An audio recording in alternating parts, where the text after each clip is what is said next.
Hello students, up to this part we have seen that total energy is equal to minus half of gmm upon small r.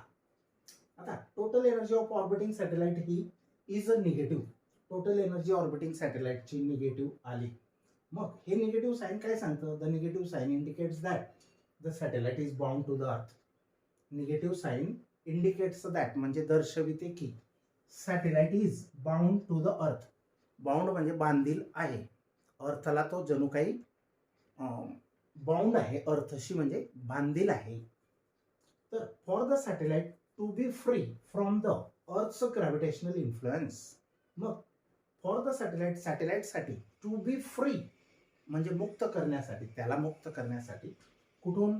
From the earth's gravitational influence, पृथ्वीच्या गुरुत्वीय प्रभावापासून त्याला मुक्त करण्यासाठी its total energy should become zero or positive. त्याची total energy ही एकतर zero असायला पाहिजे किंवा पॉझिटिव्ह असायला पाहिजे.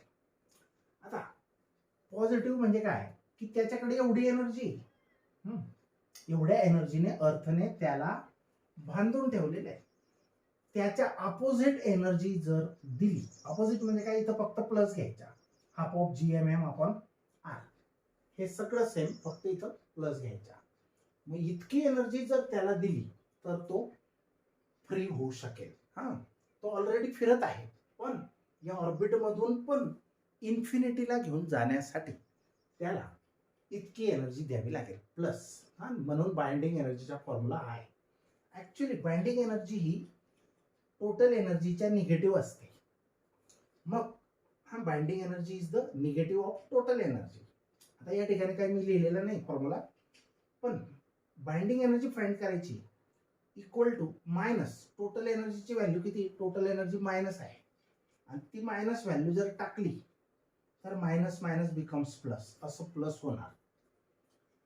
ऍक्च्युली इथला फॅक्टर वेगळा आहे, हा फॅक्टर वेगळा आहे, ही केस वेगळी आहे. पण negative of total energy is the binding energy.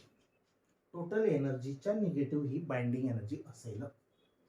तर हेन्स, आणि म्हणून कमीत कमी किती एनर्जी द्यावी लागेल त्याला तो फिरत असताना इथं, की जेणेकरून तो सॅटेलाइट एस्केप होईल किंवा free from earth's gravitational field, म्हणजे पृथ्वीच्या गुरुत्वीय क्षेत्रामध्ये आता जो काही फिरत आहे तिथून तो फ्री होईल.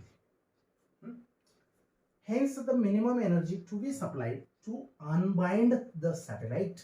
आणि म्हणून अशी कमीत कमी एनर्जी सप्लाय करावी लागेल टू अनबाइंड द सॅटेलाइट, म्हणजे सॅटेलाइटला बंधन मुक्त करायचे. बाइंड म्हणजे बांधून घेणे, अनबाइंड म्हणजे फ्री करणे. तर the minimum energy to be supplied म्हणजे द्यावी लागेल to unbind the satellite is, या सॅटेलाइटला अनबाइंड करण्यासाठी, तर ती असेल plus half of gmm upon small r. This is the binding energy of a satellite. ही बाइंडिंग एनर्जी आहे सॅटेलाइटची. पण केव्हाची? रिव्हॉल्विंग, जेव्हा सॅटेलाइट हा रिव्हॉल्विंग करतोय तेव्हाची. आता दुसरी केस बघूया आपण. ही बाइंडिंग एनर्जी आली फिरत्या सॅटेलाइटची, फिरत असणाऱ्या सॅटेलाइटची, half of gmm upon small r. आता derive an expression for binding energy of a satellite at rest on the earth surface. बघा, आता पण दुसऱ्या क्वेश्चन मध्ये काय सांगितलं? पहिल्या क्वेश्चन मध्ये पण बाइंडिंग एनर्जी, पण कोणत्या सॅटेलाइटची? जो फिरत असणारा आणि हा फिरत नसणारा. तर ही केस ऍक्च्युअली ह्या क्वेश्चनच्याच आन्सरमध्ये इन्क्लूड आहे, पण ते थोडं सेपरेशन केलं म्हणजे आपल्याला स्टडीला इझी होणार. तर बघा, डिराइव्ह अन एक्सप्रेशन म्हणजे फॉर्म्युला मिळवा. हा formula binding energy is equal to this. तर for binding energy of a satellite at rest on the earth surface, तो सॅटेलाइट कसा आहे?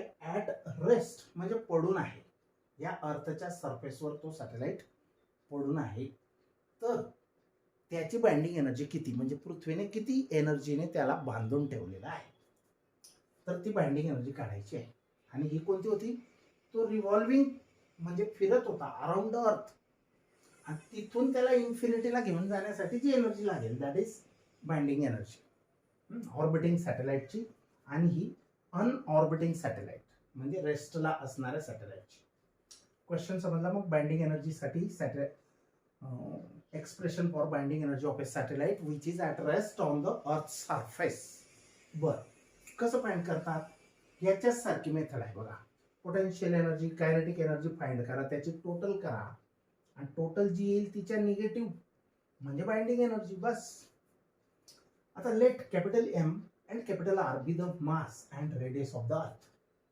कॅपिटल एम हे मास आहे, कॅपिटल आर हे रेडियस आहे of the earth, and small m be the mass of satellite. Small m काय आहे? Mass of satellite आहे. आता since the satellite is at rest on the earth, satellite हा, आता ही पहिली केस संपली. हा, फिरत्या सॅटेलाइटची बाइंडिंग एनर्जी आपण फाइंड आउट केली. आता फक्त या सॅटेलाइटची की जो ग्राउंडवर आहे, अर्थच्या सरफेसवर आहे, त्याची बाइंडिंग एनर्जी काढण्यासाठी आपलं हे चालू आहे डेरिवेशन. तर बघा, since the satellite is at rest on the earth, अर्थवर तो रेस्टला आहे, म्हणजे स्टोन सारखा, दगडासारखा तो पडून आहे, म्हणजे त्याची वेलोसिटी नाहीच आहे, त्याला वेलोसिटी नाही, म्हणजे वेगात नाही तो. रेस्ट म्हणजे काय? वेगात नाही, वेलोसिटी झिरो आहे. मग वेलोसिटी झिरो आहे तर काय होईल? Its kinetic energy. तर कायनेटिक एनर्जीचा फॉर्म्युला हाफ ऑफ mv² असतो, बरोबर. आता इथं आपण vc घेतला होता कारण तो फिरत होता, क्रिटिकल वेलोसिटी. इथं त्याला वेलोसिटी झिरो आहे, मग ही व्हॅल्यू झिरो पुटअप केली. Half of m into 0², 0 into anything 0. So kinetic energy of the satellite which is rest on the surface of the earth is 0. बरोबर. आता पोटेन्शियल एनर्जी काढूया, म्हणजे त्याला कायनेटिक एनर्जी अजिबात नाही. सरफेसवर जो सॅटेलाइट पडून आहे त्याला कायनेटिक एनर्जी 0 असते. आता पोटेन्शियल एनर्जी त्या सॅटेलाइटची, जो on the surface, resting on the surface of the earth. तर potential energy of satellite is equal to gravitational potential into mass of satellite. This formula already we have learned it. Okay. So gravitational potential कसं find करतात? -gm upon r आणि mass of satellite small m. आता इथं gravitational potential आपण -gm upon capital R घेतोय आणि इथं gravitational potential आपण -gm अपॉन स्मॉल r घेतोय. तर काय फरक आहे? इथं स्मॉल r आणि इथं कॅपिटल R. कारण डिस्टन्स, जेव्हा सॅटेलाइट फिरत होता तेव्हा त्याचं डिस्टन्स हे किती होतं? From the centre of earth, small r म्हणजेच कॅपिटल R प्लस h इतकं होतं, बरोबर. इतकं होतं. पण आता तो हा फिरत होता तेव्हाचं ग्रॅव्हिटेशनल पोटेन्शियल म्हणजे पृथ्वीच्या त्याच्यावरची पकड, दबाव, ग्रॅव्हिटेशनल पोटेन्शियल तो इतका होता, -gm अपॉन स्मॉल r. पण तो आता रेस्टला आहे. मग त्याच्या अंतर सेंटर ऑफ द अर्थ पासून किती आहे? Equal to the radius of the earth आहे, म्हणून हा कॅपिटल R घेतला. बघा फरक, इथं स्मॉल r आहे, इथं कॅपिटल R आहे, इंटू m. मग हे m ने मल्टिप्लाय केल्यावर आपल्याला आन्सर मिळतंय -gmm अपॉन r. मग आता पोटेन्शियल एनर्जी इतकी, कायनेटिक एनर्जी 0 मिळाली, टोटल एनर्जी काढू शकतो आपण.